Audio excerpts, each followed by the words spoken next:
Valkyrjustjórnin er orðin að veruleika og svo virðist sem að flest plön hafi farið út gluggann nema Þorgerðar. Þetta er hlaðvarpið Pæling dagsins og í dag er 2. janúar 2025. Maður er nú svo vanur að segja 2024 en núna er þess að komið árið 2025. Mjög spennandi tíma framundan að mínum mati. Það er mjög margt að gera þessi stjórnmálunum þó svo að það hafi verið svona kosninga ár sem hafi verið að líða. Að það eru miklar hreyfingar í stjórnmálunum og verður því áhugavert að fylgjast með þeim á næstunni en nú bara rétt árunni byrjum þá ef að þið viljið styrkja þetta framtak þá ger ég það með því að fara inn á pardus.is/1pæling en þar máttu gerast áskrifandi og fá allt annað efni hlaðvarsins 1 pæling fyrr en ella. Það verða aðeins breytingar á sem ég mun fara aðeins betur yfir á næstkomandi dögum.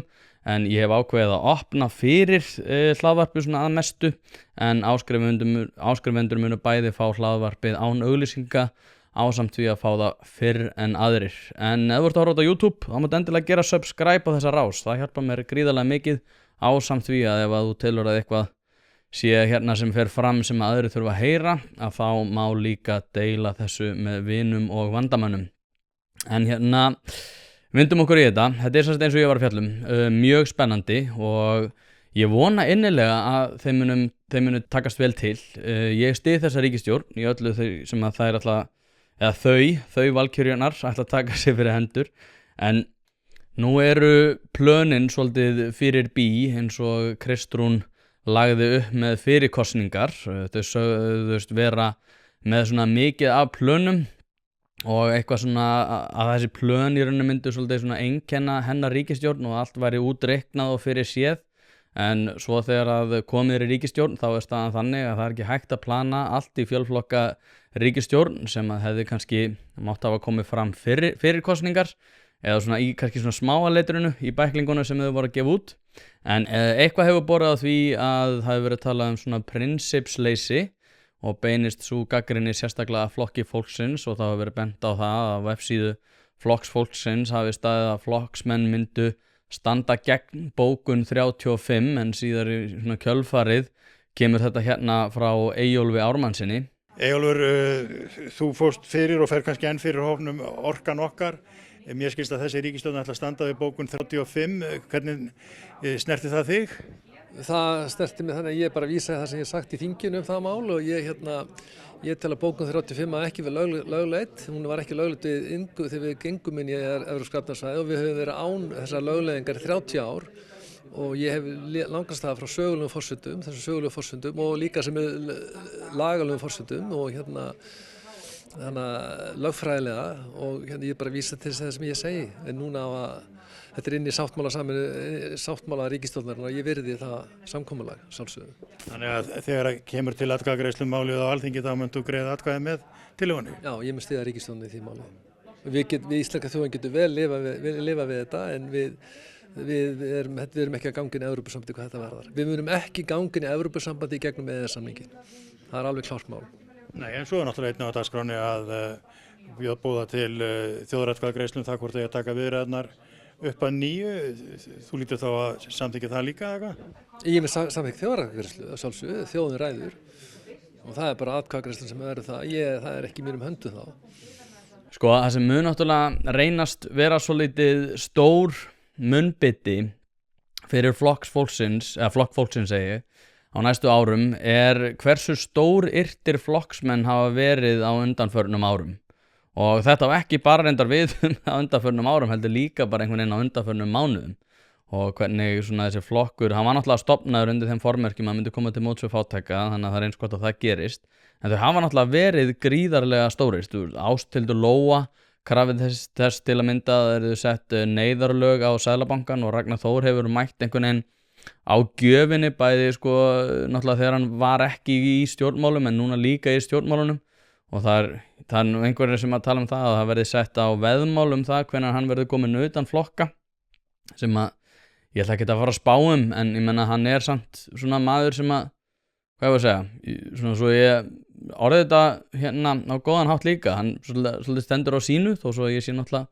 alls ekki alltaf sammálunum en eins og ég segi það mun reynast þeim svolítið snúið hvernig þau ætla að snúa sér hafandi verið svona gríðarlega stórir, því að sko það sem kemur náttúrulega mér persónulega óvart að þau hafi yfir höfuð viljað fara í ríkisstjórn. Þetta þekkir svona svolítið á Norðurlöndunum þar sem að flokkar eru bara utan stjórnar til þess að vera svona aðhaldsflokkar. Ég veit að sumir Píratar voru að því að þeir vildu bara vera utan ríkisstjórnar út af því að þeir ætluðu sér ekki að fara inn á kerfið, heldur vera gagnrýna kerfið að utan, sem að náttúrulega eins og núna komið ljós, það gekk ekki upp, en þetta þekkist líka á Norðurlöndunum þar sem eru bara flokkar sem að gefa sig út fyrir það að vera aðhaldsflokkar og ég hefði haldið að flokkur fólksins væri betri í því að sko athugið hvað trompið þeirra hefur verið á undanförnum árum. Það er það að Inga Sæland kemur í hverskins viðtal og svolítið svona, já, stórist og reið og svolítið, ég ætla ekki að segja öskrandi, en hún á það til að fara svolítið á háa síð. Þetta held ég hafi rakað inn mjög mikið að atkvæðum.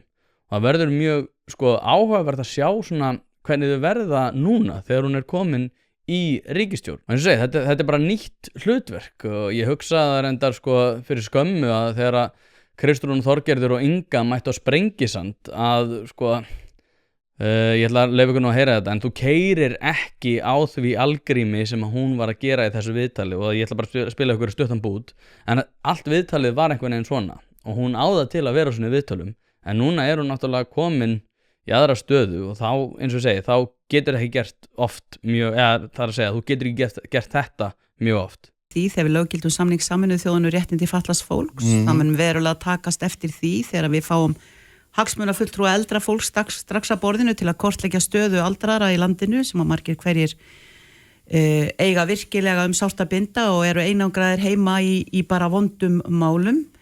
Það mun strax takast eftir því í sumar þegar að við erum að koma til móts við blæðandi sjávarplásin okkar og gefa frelsi til 48 daga strandveiða. Sem eru 48 í dag, það ekki? Nei, enga veginn. Jú, víst. Nei, hættu þessu bulli, það er bara 48 dagar sem hefur verið stoppað, að stoppa 13. júlí. Það í lögum 48 dagar. Nei, hættu að bulla þetta, Kristján. Nú, akkur segir það? Lestu þetta, maður? Ég hef lesið það, þetta er bara algjörlega, ég er búin að berjast fyrir þessu bæði sem varaformaður atvinnuveganefndar og síðan ég kom á Alþingi Íslendinga, ég er búin að berjast fyrir þessu eins og rjúpa við staurinn og algjörlega í andstöðu náttúrulega við þá stóru sem vilja bara þurrka hreinlega upp þennan litla félagslega pott 5,3% af strandveðunum. Þannig að, nei, þú verður að kynna þetta pínlítið betur, ég ætla nú ekki að fara að agnúast við þig út á það hvort það er búið að tryggja hér 48 dagar til strandveða ekki, því að það var stoppu strandveðin í fyrra held ég 15. júlí og árið áður líka vegna þess að þeir hafa bara ákveðin pott og þeir eru búin að ná í hann, þá er það bara stoppað. Þú ert að auka kvótan með öðrum orðum. Nei, tilfærslu kannski. Það er ýmislegt þarna inni í sem að þú kannski veist allt fyrst þú ert svona klókur í þessu. Ég er ekkert að segja það, verð ekki meina skætingunni. Þú varst með skæting, skel og rækju bækur. Ég er að spyrja þig, ertu þá að fara að auka kvóta eða þú ætlar að veiða í 48 daga þessum að Nei, við erum með tilfærslu í kerfinu. Færa kvóta semst. Sko, það sem áhugavert í þessu er að ef hún heldur svona áfram að þá kemur hún í rauninni sínum flokki og sér sjálfri ekki í það mikil vandræði. En þetta verða aftur á móti vandræði fyrir Kristrún og Þorgerði og þá getur Inga hugsað leikjafræðilega og hugsað bara já, nei, ég þarf ekki að pæla í því sem að þær þurfa að takast á við. Ég er að pæla í mínum flokk og mínum pólitísku forsendum og það sem hefur náttúrulega gert vel fyrir minn flokk er að ég sé svona í viðtölum. Þannig að þetta er svolítið svona snúin staða. Það er að segja að hagsmunir Ingu eru ekki endilega hagsmunir ríkisstjórnarinnar og ég rætti þetta nú við félaga minn sem að ég tek mjög mikið mark á í sambandi við stjórnmál á Íslandi bara nú fyrir örfáum dögum og þá nefndi hann að það væri kannski sko skrítið ef að Inga væri að fara eitthvað mikið off-brand með því að verða alvarlegri og svona en sko ef hún er of dugleg að hamra og keyra á sömu orku og jafnvel í fúkyrðum í sömu svona tilfellum þá mun það óneitanlega verða til þess að Kristrún og Þorgerður þurfa að fara að svara sko fyrir hana og hennar, hvað ég var að segja, framgang á öðrum sviðum og það flækir stöðuna mjög mikið og þetta er ástæðan fyrir því eins og ég segi og hefur reyndar sagt áður af hverju mér þótti undarlegt að flokkur fólksins vildi yfir höfuð fara í ríkisstjórn því að þau þurftu náttúrulega líka að gefa rosalega mikið eftir og það held ég að sé líka eitthvað sem að flækja stöðuna mjög mikið. Þorgerður fekk augljóslega mjög mikið úr þessu, Kristrún fekk eitthvað út úr þessu en það á svo sem eftir að leiða það til lykta. Þorgerður fekk bara að segja, heyrðu, við erum ekki að fara að hækka skatta. sko það risa breyta eins og ég að fara að koma inn á núna eftir smá. En það hlakkar í stjórnarandstöðunni, í kryddsíldinni skammaði Sigmundur Davíð Ingu fyrir það að hafa sig svona mikið frammi með frösum og upprópunum og sagði henni að hún þyrfti að gera sig grein fyrir því að hún væri komin í aðra stöðu sem ráðherra, en það sem kannski var meira var að Bjarni sagði að Inga yrði, ég held að hann hafi orðað þannig að hann hafi sagt að hún yrði drauma ráðherra stjórnarandstöðunar. Og sko það segir alveg mikið að hann sé að henda í svona, jafnvel, sko, já, það alveg mikið að gerast í þessari kryddsíld og fleira þar fram til göttunum, en ég meina, þetta svona, hvað ég segja, þetta sé ekki svona dónalegasta sem að Bjarni hefði getað sagt án þess að það færi í headlines, en hérna, já, það var rosalegt eins og segja að hann hafi sagt þetta að mínum mati, það að segja að einhver sé drauma ráðherra andstæðingsins, svona svolítið eins og að segja að einhver sé drauma bakvörður liðs andstæðingsins. Þetta mjög leiðilegt komment, en þetta kannski hluti af því sem að ég hef verið að fjalla hérna áður, sem að það að sko, maður tók eftir þessu fyrir kosningar og líka hjá svona þeim sem eru hægra megin í lífinu, að Inga var einhvern veginn álitin vera sem svona ekki hún hefur fengið að vera alveg súkkulaði í svona því hvernig hérna fólk gagnrýnir hana. En núna hún bara augljóslega orðin raunveruleg ógn við svona hinn almennu stjórnmálaöfl hægrisins, og þá held ég að svona stemmingin muni koma til með að breytast og það verði nú svona, já, plönin verða öðruvísi, hvernig henn tekið, hvernig hún gagnrýnd. Ég held að þetta verði miklu hvassara og þá kannski bara sjáum við hana í ennþá betri búning þar sem hún fer ennþá meira að hafa séð, og það geti orðið eins og segja vandræði fyrir Þorgerði og Kristrúnu, þó svo að það geti orðið gott fyrir Ingu sjálfa. En það var hins vegar, sko, það versta sem að gerist í kryddsíldinni núna áramótin var hins vegar þegar að Kristrún sagði í andsvörum við Sigmund Davíð að Inga væri fullgildur meðlimur í ríkisstjórninni, þegar að það í rauninni var ekki tilefni til þess að segja það. Ég meina, Sigmundur Davíð var ekkert að segja að hún væri ekki fullgildur meðlimur, hann var bara að segja að hún væri kannski ekki alveg, hún væri komin í aðra stöðu og því væri eitthvað sem hún þurfti að íhuga í því hvernig hún kemur fram. En Kristrún sagði einfaldlega bara, já, nei, hún sko fullgildur meðlimur þessar ríkisstjórnar, og það þótti mér einkar klaufalegt, því að einhverju leiti sko það mótaði þá hugmynd bæði svona í kryddsíldinni og náttúrulega svona, já, þá ímynd að það yrði tempóið á ríkisstjórninni, að flokkur fólksins yrði einhvers konar svona aukaleikari. En sko aftur að bara ríkisstjórninni sjálfri, Viðreisn náttúrulega fekk fjármálaráðuneytið, og þetta náttúrulega vísa sem mjög oft kveðin að áhrifamesta ráðuneytið sé fjármálaráðuneytið, sem alveg rétt að stórum hluta. Og þó svo að dagskrárvaldi sé öðruvísi sniðið heldur en í hinum ráðuneytunum, þá fylgir því greiðalegt vald að geta haft áhrif á fjármögnun verkefna. En það sem náttúrulega stærsta breytan í þessu, sem í samhengi við fjármálaráðuneytið, það að loforð Viðreisnar fóru í gegn, sem getur skýlt sér á bak við það að þau ætli ekki að hækka skatta, og það bara verður ekki farið í það að hækka skatta á almenning. Og það rosalegt að þau séu að segja þetta svona oft, því að þetta risa þáttur, því að sama hversu mikið fólk tilbúið til þess að tala það að sé bara hægt að skattleggja ríka mannin og þá sem eru svona í milli og milli hátekju fólkið sem hefur svona raunverulegu peningana. Þú veist, það alltaf að tala svona hver almenningur í þessu, það alltaf svona svolítið sérkennilegt þegar fólk að tala já, sko við erum ekki að fara að skattleggja almenning. Hver þá almenningur? Það bara fyrirtækin? Ok, gott og vel. Þá bara mjög mikið verk að finna þá peninga, samhliða því að það ætla að auka verðmætasköpun, sem að þau eru náttúrulega líka búin að svona tala mjög mikið. En þetta náttúrulega hefur ollið því að maður svona gerir ráð fyrir því að það sé verið að hanna flóttagáttir með fjármagn sem að eru þá hjá þessum fyrirtækjum og í sjávarútveginum og fleira. Þannig að það alltaf náttúrulega sko algengt þegar að ríkisstjórnir taka við að þau ætli sko, það að tala digubarklega það og ætlar að sækja peningana þar sem að þeir eru. Þá líka sagt að það að hækka veiðigjöldin og taka meira þar, og ég bara ekki nægilega vel að mér í því að útskýra hvort eða hversu mikið eða hvaða áhrif það hefur að taka meira. En sögulega hefur það verið, eins og ég segi, að svona ríkisstjórnin hafa leyft sér að segja og að það sé bara auðvelt að hækka slík gjöld og að tala digurbarklega fyrir því bara rétt fyrir kosningar. En þetta í ríkisstjórnarsáttmálanum, þannig að það verður bara spennandi að bara sjá hvernig það fer. Kristrún reyndar nefndi eitt mjög áhugavert í áramóta ávarpinu sínu sem var það að hún hefði áhyggjur af því að velferðarkerfið stæði ekki undir væntingum fólks og eins og hún orðaði það hefur grafið undir sig meðal þjóðarinnar að velferðarkerfið okkar gersemi og þjóðarstolt þess samfélag sem við höfum byggt upp standi ekki undir eðlilegum og réttmætum væntingum fólksins í landinu.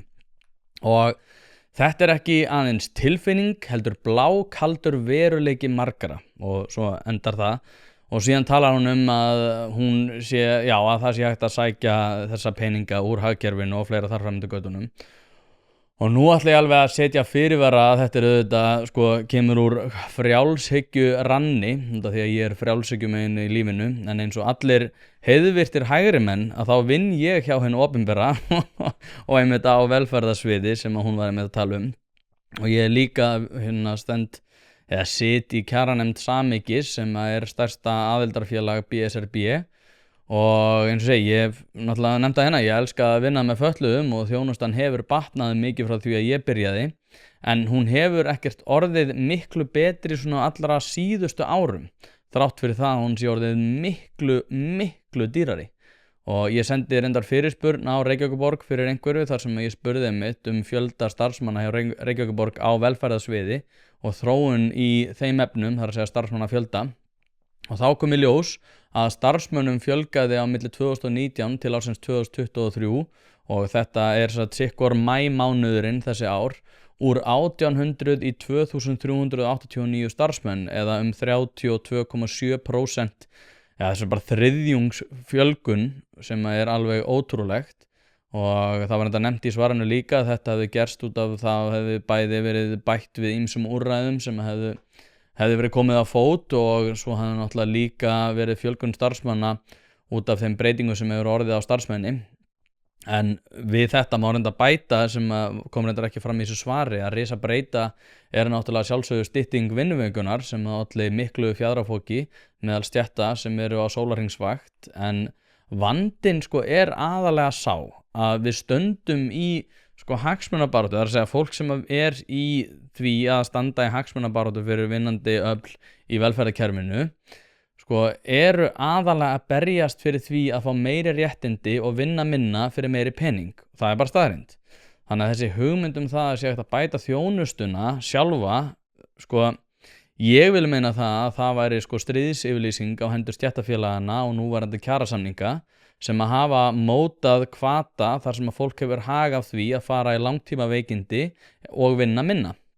Eina sem heldur fólki frá því að gera slíkt siðferðiskendin en smitáhrifin af kulnun, allavega samkvæmt tölunum, sýna að margir opinberir starfsmenn í stjórnunarstöðu hafa séð hag sínum borgið í því að fara í kulnun og á fullum launum með afturreiknaða yfirvinnu.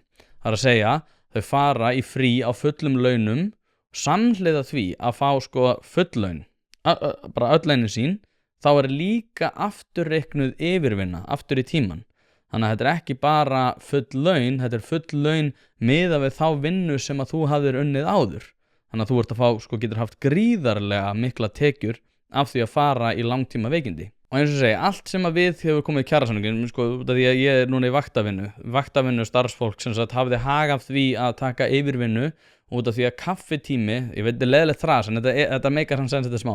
Það var kaffitímin var reiknaður inn í yfirvinnuna. Það er að segja að þú hefur hag af því að taka meiri vinnu út af því að þú fékkst alltaf viðbótar tekjur ofan á þann kaffitíma sem þú gast ekki tekið í þannig vinnum eins og það að vinna með fötluðum, fötlaðir takir sér ekki pásu frá því að vera fatlaðir þannig að þeir í rauninni þú þurftir að taka kaffihléið samhliða því að vera alltaf á vakt.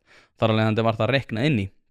Núna gáum við það upp á bátinn einmitt til þess að greiða fyrir styttingu vinnuvikunar sem að ítir náttúrulega ennþá meira á það að við séum að vinna minna fyrir meiri pening og ég hef nú nefnt þetta svo oft en ég verð að nefna þetta var svo klikka.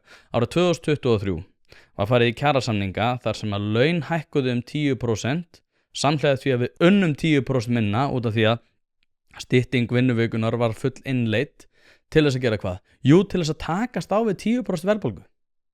Þetta staðreynd og þetta ótrúleg staðreynd. Það ótrúleg staðreynd að það hafi ekki komið meira til tals að við höfum minnkað vinnu 10%, hækkað laun 10% til þess að takast á við 10% verðbólgu. Þetta svo stjórnlaust galið að það bara nær engu tali, en þetta bara einhvern veginn leiðu okkur að gera. Og eins og segja, og svo allt í hennu kom meiri verðbólga og við bara skildum það ekki. Bara skildum ekki af hverju þetta væri svona slæmt. En, aftur að málinu, sko, ég styð þessa ríkisstjórn ef að hún ætlar að taka á þessum málum. Og eins og ég nefndi það nú við Ölmu á sínum tíma þegar ég tók við hana viðtal að hún sagði mitt að hún væri sammála mér það að það veri allt of margir hjúkrunarfræðingar að sinna stjórnunarstöðu á Landspítalanum sem ættu ekkert að vera að gera það. Fólk hefur hag af því að vinna minna á gólfinu á Landspítalanum og koma sér í stjórnunarstöðu. Læknar hafa kvartað yfir þessu við mig, það hafa fjölmargir kvartað yfir þessu við mig, samhliða því náttúrulega að sjá aukna eftirspurn eftir einkarekinni heilbrigðisþjónustu. Þetta tvennt fer saman. Þetta tvennt fer raunverulega saman. Þetta ástæðan fyrir því að þjónustan betri á einkareknum stöðum og ánæginu meiri út af því að fólk hefur ekki hag af því að vera að sinna þeirri vinnu sem það hefur sérþekkingu á að sinna. Bókhaldsþjónusta ekki það sem að hjúkrunarfræðingar eða sérhæfðir læknar hafa sérþekkingu í. Þeir eru lélegri heldur en aðrir í að gera það. Þeir eru lélegri stjórnendur heldur en aðrir sem að væru tilbúinu til að sinna þessari vinnu. Það sko loka niðurstaðan á öllu sem við kemur heilbrigðiskerfinu. Og ég hef nú sagt það áður að ég skil ekki af hverju það ekki meira til tals, sérstaklega hjá þeim sem eru vinstrisinnaðir og eru að vinna og sinna kjarasamningsgerð. Þannig það sko náttúrulega annað í þessu líka í samvættu við kjarasamningsgerðina að við erum alltaf að einbeita okkur á því hvort að konur séu ekki á X eða Y stað og hvort að við ætlum ekki örugglega að halda kvennafrídaginn til þess að koma til móts við einhverja kröfur sem að enginn í þessari starfandi stétt hefur áhuga á að undanskildum einhverjum millistjórnendum í botnlausum bublum. Þetta mesta della sem að það sko konurnar sem að ættu að vera að fá mest frí, konur sem á lægstu laununum, og það alltaf tala konurnar á lægstu laununum og kvennastéttir, þær komast ekki einu svona í eina dag út af því að þær eru að sinna raunverulegri grunnvinnu. Þess vegna fáum við alltaf svona einhverja kveðjur frá einhverju millistjórnendum í einhverju skrifstofustörfum. Þetta náttúrulega sko stjórnlaust galið. En eins og segi, ég styð það að Samfylkingin ætli að gera þessa stríðsyfirlýsingu á kjarasamninga út af því að ef að það ekki gert, þá mun ekkert annað þróast í rétta átt í þessum efnum. En mér langar að nefna annað sem að Kristrún nefnir sem að og ég núna vitni hana. Heimili og fyrirtæki hafa þegar gripið til aðgerða til þess að hagræða. Hún sem sagt að tala þarna hvernig sko hún ætlar að ná betri rekstri og ná verðbólgun niður. Þess að hagræða í rekstri hins opinbera. Ríkisstjórnin mun gera það slíkt hið sama og á fyrsta starfsdegi nýs árs efnum við til samráðs við almenning hagsýni í ríkisrekstri og tilvitnun lýkur. Svo nefnir hún reyndar líka að sé sko full samstaða að eyða ekki efni fram í þessari ríkisstjórn. Og ég persónulega náttúrulega mjög spenntur fyrir þessu, því að þetta kemur náttúrulega inn á það sama og ég var að tala núna rétt í þessu. Og ég styð þessa ríkisstjórn í öllu sem hún tekur sér fyrir hendur ef að þetta verður forskriftin. Og ég held reyndar að þær geta alveg haldið vel á spöðunum og gert þetta frekar skynsamlega. En það mun styggja öfl í þessu samfélagi sem að svona almennt séð myndu teljast vera stuðningsmenn allavega samfylkingarinnar og í sumum tilfellum flokks fólksins. Og að þetta verður ótrúlega flókið og það svona aðalega tvær breytur í því, aðalega að það sé mjög sterk hægri bylgja í heiminum. Fólk alltaf að tala þetta uppáhaldið mitt, fólk alltaf að tala hérna að maður sé að flytja inn einhverja svona orðræðu og svona einhverja hugmyndir í einhverju menningastriði og eitthvað þannig. Sko hvernig eiginlega upplýsinganeysla almennt í dag? Hún samfélagsmiðlum, að langmestu leyti vil ég meina. Við erum með kvöldfréttir, ég horfi alltaf á bæði kvöldfréttir Stöðvar 2 og RÚV og ég reyndar vil bara já, skila því til þeirra. Ég mjög ánægður með þau störf svona í langflestum tilfellum. En aftur á móti neyslan svona almennt séð, hún á Vísi sem að náttúrulega sækir sér líka náttúrulega erlendar fréttir, þannig að þessi svona hugmyndum það við séum alltaf að flytja inn einhvers konar menningarstríð og eitthvað þannig. Ég held bara að sko heimurinn sé miklu meira global heldur en við almennt gerum okkur grein fyrir. Og Twitter hefur náttúrulega gríðarlega mikil áhrif, það mikið af fólki á Twitter. Ég var aldrei á Twitter en ég aðeins svona byrjað að bladra þar núna. En sama hvort þessi Facebook, TikTok, Twitter, Instagram, jável, Instagram kannski minna í þessu tilliti, en upplýsinganeysla orðin allt öðruvísi, þannig að ég held að fólk geti almennt ekki talað það að við séum einhvern veginn að flytja einhverjar hugmyndir inn. Þetta hefur allt áhrif hérna. Kosningar í Bandaríkjunum hafðu gríðarlega áhrif hérna. Við sáum vinstrið þurrkað út með hvað ég var að segja, svona, hvað var maður ekki sem kursu, 264.000 minnum mig pennastrikum. Það það sem að gerðist, sama hvort okkur líka betur að verða, þannig að ég held að þessi svona hugmyndum það að við séum einhvern veginn ekki í þessu svona, að við séum einhvern veginn að flytja eitthvað inn, ég held að það sé bara della. Seinni breytan sú að það náttúrulega rosalega sterk stjórnarandstaða og ég held að allir sko svona tölum þetta svona í þessu svona í þessum heimsspegli sem að ég var að fara yfir hérna áðan. Ég meina hún getur ekki snúið sér til Keir Starmer. Sko staðan í Bretlandi eiginlega orðin stjörnurugluð en ég ætla ekki að fara út í það hérna. Hún gæti tekið svona snúning á því að vera með sömu leikjafræði og svona talað eins. Og Mette Frederiksen skoðana kann reyndar sína fram á það að það ekki mikil ánægja með störf Mette núna og hefur reyndar aldrei verið minni. Danmörk samkvæmt nýju könnunum eins og segi að einnig að verða fyrir áhrifum þessara hægri bylgju. Mette að sjálfsögðu svona undantekning á því hvernig hefur verið til dæmis haldið utan útlendingamál sem svona hefur haft gríðarleg áhrif á stjórnmálun erlendis og reyndar hérlendis líka. En hún einmitt óánægins snýr að stórum hluta. Ég var með að tala við 2 vini mína sem að búa í Danmörku núna og þeir einmitt segja að stór hluti af óánægjunar sé einmitt að hún hafi vissulega gripið inn í útlendingamálin en hafi gripið allt of seint í rassinn. Og eins og segi, þú veist, ég man nú bara, ég ætla að finna þetta og spila þetta fyrir ykkur. Þorgerður Katrín sagði í kryddsildinni einmitt í sambandi við útlendingamálin að við þyrftum einhvern veginn að tala það og réttan máta á eitthvað, það blaður allt. En hún sagði líka að við þyrftum að kunna að taka við fólki en að við myndum líka þurfa á þeim að halda til þess að viðhalda kerfunum okkar til framtíðar. Og já, ég ætla að leyfa ykkur að sjá þetta og svo pæla við þessu. Við hins vegar við stelpurnar töluðum meira þegar kemur að þessum útlendingamálum. Við sögðum allt í lagi, það að fækka núna, en það sem lykilatriði fyrir okkur að einmitt, og það var svo dásamlegt að hlusta á Jassan vera að stíga sín skref inn í íslenskun og inn í íslensku heiminn, að leyfa fólkinu að fá tækifæri til þess að raunverulega ná tökum á íslenskunum, ná tökum á því að verða hluti af samfélaginu, að því við þurfum fleira fólk til þess að halda uppi okkar samfélagi, hvaðan sem að við komum. Og það fyrst mér vera stóra verkefni þegar kemur að móttöku útlendinga, hvernig við gerum það.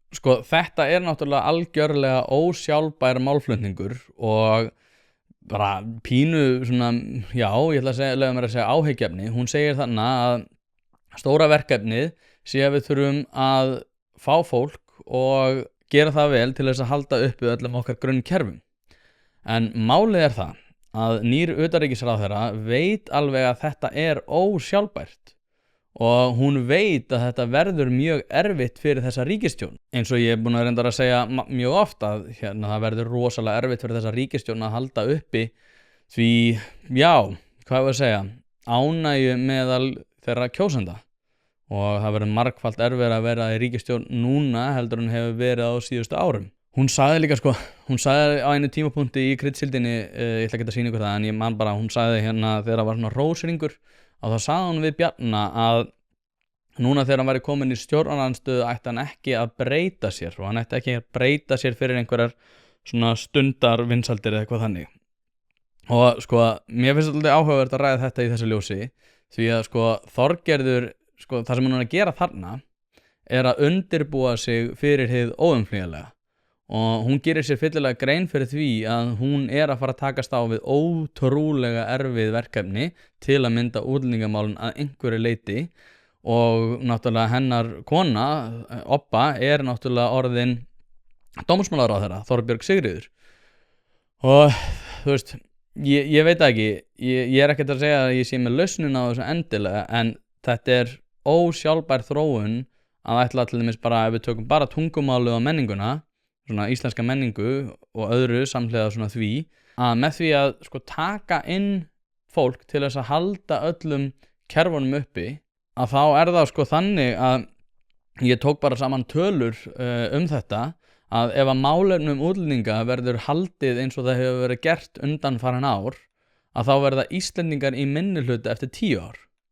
Og ég enda búin að leika mig með tölur í þessum efnum til þess að svona skoða mismunandi sviðsmyndir eftir þessu í COVID og þá svona íhaldsamasta svona, já, greiningin á þessu að Íslendingar verði í minnihluta eftir 16 ár það svona íhaldsamasta ef að sko fjölgunin byggist á því eins og við höfum verið að gera undanfarin ár og við gerum ekki neina ráðstafanir og sko athugið að sko fjölgunin byggist þá aðalega af innfluttu vinnuafli sem að talar ekki íslensku og talar þá einhver aðra tungu og þær tungur náttúrulega mjög margar. Eitt það sameiginlegt að í flestum tilfellum þá kjósum við frekar að tala ensku og þetta sko undanskildu öllum sem að hefur sko sem að hefur að gera með fæðingu barna sem að verða svo Íslendingar en eiga erlenda foreldra og læra þá tungumálið í skóla eða einhver fleira þvíum líku. En ef að 50% af mannskapnum á Íslandi segjum bara, ok, við erum bara ennþá íhaldsamari, segjum bara eftir 20 ár að 50% af mannskapnum og til þess að viðhalda þessum kerfum eins og við erum alltaf að ræða og ég meina, svo getum við kannski ekki bara talað um það, ég meina kannski mun tæknin bara taka við rosalega mikið af þessum störfum og það verður ekki mikil þörf á vinnuaflinu en ég bara tala um þetta út frá því sem við höfum verið að sjá undanfarin ár.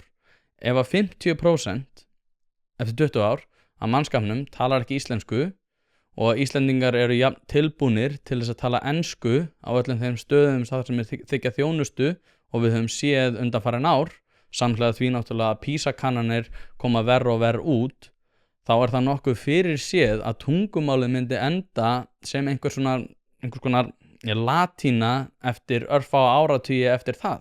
Þannig að sko ég veit ekki, svo maður alltaf já, nei, þetta nú bara einhver rasistatala og eitthvað henni og ég man, sko, Snorri Másson hefur náttúrulega verið talað um það einhver transfób og rasisti og allt þetta dót.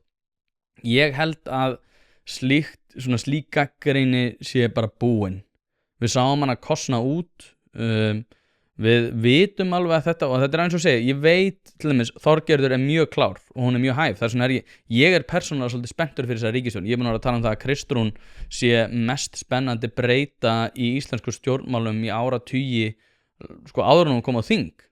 Ég bara, maður hitt hana og ég hugsaði bara með mér eftir að hún fór, það sem ég var að mynd taka upp bara hugsaði með mér bara, heyrðu, vá hér risa breyta í íslensku stjórnmálum og ég held reyndar að sko Kristrún sé ekki einu sinni byrjuð að valda þeim straumhverfum sem að hún hefur þó gert nú þegar orðin ráðherra á undraskömmum tíma.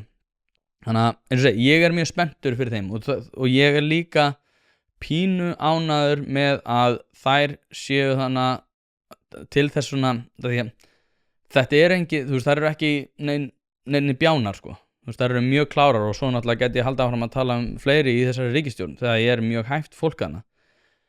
Aftur á móti þá náttúrulega kjósendahópurinn þeirra að hluta til svona, já, kannski ósamþykkur mörgu af því sem að ég tel að þurfi að taka sér fyrir hendur í þessari ríkisstjórn. Ef við tökum bara stéttarfélagsmálin þá það ein risastór breyta. Þau ekki að fara að hagræða í kerfunum án þess að þau verði ótrúlega ósátt. BSRB verður brjálað, ASI verður brjálað. Það ein risastór breyta. Útlendingamálin eitthvað sem að reyndar, horfa til kritsildinni, þau sögðu bara, heyrðu, já, nei, við erum ekki að fara að gera neitt við þetta frumvarp og þá sagði Bjarni, já, heyrðu, þið þá bara að segja það við þurft að passa upp á fjölskyldusammenningarnar en núna það allt í lagi, svolítið óskýrt en Kristrún reyndar sagði á móti sem að mér fannst svona öllu KO bara, ok, ert þú þá að fara að kjósa með öllu sem við erum að fara að setja á borðið? Og hann sagði náttúrulega bara, heyrðu, þú ert bara í stjórnarandstöðu, þú ert ekki að kjósa með öllu sem ríkisstjórnin kemur með. En hérna, talandi Bjarna, mér langar að tala að lokum Sjálfstæðisflokkinn sem hefur undanfarna daga verið að haga sér rosalega einkennilega. Og að mörgu leyti ljóst að sko, Bjarni Benediktsson ætlar að halda áfram. Ég sagði nú við hann síðast þegar ég spjallaði við hann að það væri svolítið svona skrítið hvað hann væri alltaf langbestur þegar hann væri komin í vonda stöðu. Það er að segja, eftir því sem hann þetta er ef við tökum bara graf, eftir því sem hann í verri stöðu, því betri hann. Sama gildur svolítið hérna Sigmund Davíð, en það svolítið svona handahófskendara hvenær hann í stuði. Og þá ég að tala svona sérstaklega þegar þeir eru að mæta opinberlega og hversu svona fljótir þeir eru, eða svona quick on their feet, svo ég fá að sletta, talandi íslenskuna. En Bjarni í svakalegu stuði, hann tók nánast yfir þáttinn í kryddsíldinni og náði að moka hressilega yfir nýja ríkisstjórn, svona að miklu leyti. Ég meina hann setti fram spurningar og tók sér bara svona svolítið þáttastjórnenda vald, án þess að það væri svona óareittur, en ég meina það var ekkert eitthvað off, mér finnst þetta bara mjög skemmtileg kryddsíld hjá þeim. Svo var hann líka á áramótakvöldi þjóðmála sem var mjög skemmtilegu viðburður, svona órafmagnaður í Borgarleikhúsinu, þar sem hann mætti einni á gjöfunni. Það náttúrulega ákveðin orka yfir manninum en það náttúrulega hrjáir hann mest að hún sést aðalega þegar hann komin í klemmu, sem náttúrulega sko fínt að hafa, en það væri kannski til þess að auka fylgið, sko gæti hann gert þetta þegar líka gengur vel, sem að kemur náttúrulega mér að punktinum Sjálfstæðisflokkinn og þessara einkennilegu þróunar, sem það að núna erum við að sko sjá það að, og ég veit núna að það einhverjir sko áhrifamenn innan Sjálfstæðisflokkinn sem hlusta á hana þátt. Ætli því alvörunni að fara að sýnast veikburða núna þegar það sko fullkomin staða með því að fresta landsfundi. Og mér finnst þetta svo skrítið út af því að þú veðrið sko. Þetta náttúrulega brandari. En það væri alveg með ólíkindum ef að Sjálfstæðisflokkurinn ætlaði sér að fara núna að sýnast veikburða á þessum tímapunkti. Og ég hef rætt við suma að sko, þeir hafa áhyggjur af því að það sem muni koma fyrir landsflokkin núna það svona sama sem hefur gerst í borginni, þar sem enginn vill vinna með þeim, þú veist, þeir ná alltaf góðu fylgi en það nennir enginn að vinna með þeim. Hafa svolítið áhyggjur af því að það muni gerast það sama á landsvísu, og ég held reyndar að það sé ekki raunin með við svona stöðu borgarinnar, og það væri rauninni ótrúlegt ef Sjálfstæðisflokkurinn myndi ekki ná eða myndi takast að klúðra sóknartækifærinu sem að þau eru í núna. En ef að þeir sýnast aftur á móti veikburða núna og með því að fresta landsfundi til þess að preppa einhvern annan en Bjarna, þá væri það gríðarlegur afleikur. Svo maður bara eitthvað að heyra einhverja furðu hluti eins og það bara hérna, Jens Garðar, við ætlum að preppa Jens Garðar í þetta.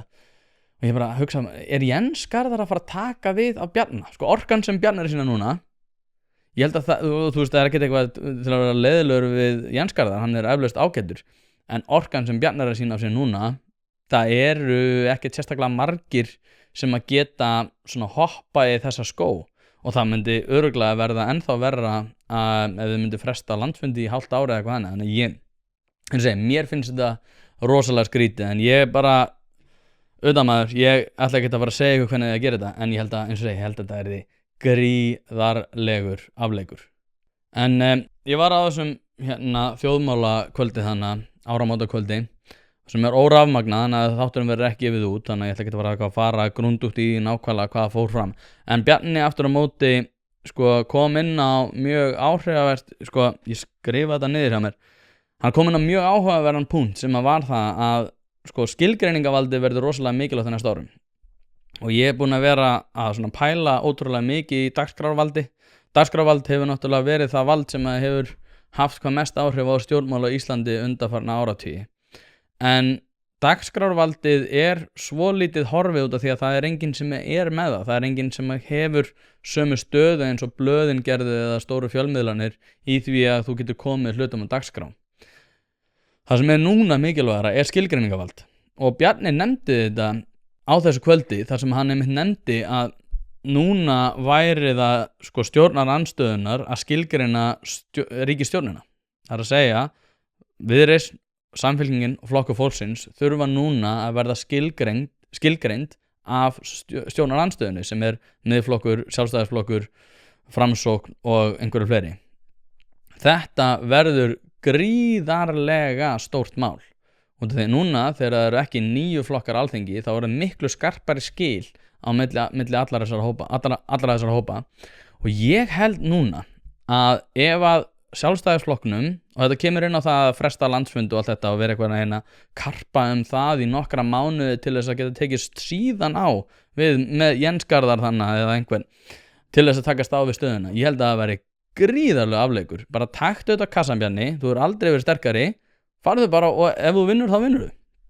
Ég held ekki með neinum á svona landsfundunum, en ég verði aftur og ég mun náttúrulega fylgja spenntu með. En fariði strax, ef ég var að ráðleggja Sjálfstæðisflokknum, þá myndi ég segja, fariði strax í að skilgreina ríkisstjórnina. Því að ef að þeim tekst að skilgreina sig sjálfar, að þá muni þau tapa. Og þetta náttúrulega eitthvað sem að Sjálfstæðisflokkurinn gerði síðast. Hann leyfði öðrum að skilgreina sig. Samfylkingunni tókst rosalega vel að skilgreina hina flokkana, sérstaklega þegar þau fóru í hæstu hæðir, þá voru þau náttúrulega rosalega góð í því að skilgreina alla þessa ríkisstjórn. Þannig að eins og segi, ég ætla nú að geta að hafa þetta lengra, ég bara held kannski bara gerið þátt skilgreiningavaldið, því ég ekki alveg að ná utanum þetta, en ég ætla ekki að hafa þetta lengra núna. Ég vona innilega að hafa verið gott, kæri hlustandi. Takk æðislega fyrir að hlusta. Partus.is/1 pæling ef þú vilt styrkja þetta framtak og gera subscribe á þessa rás núna, sérstaklega ef þú ert komið svona langt. Hafa það gott.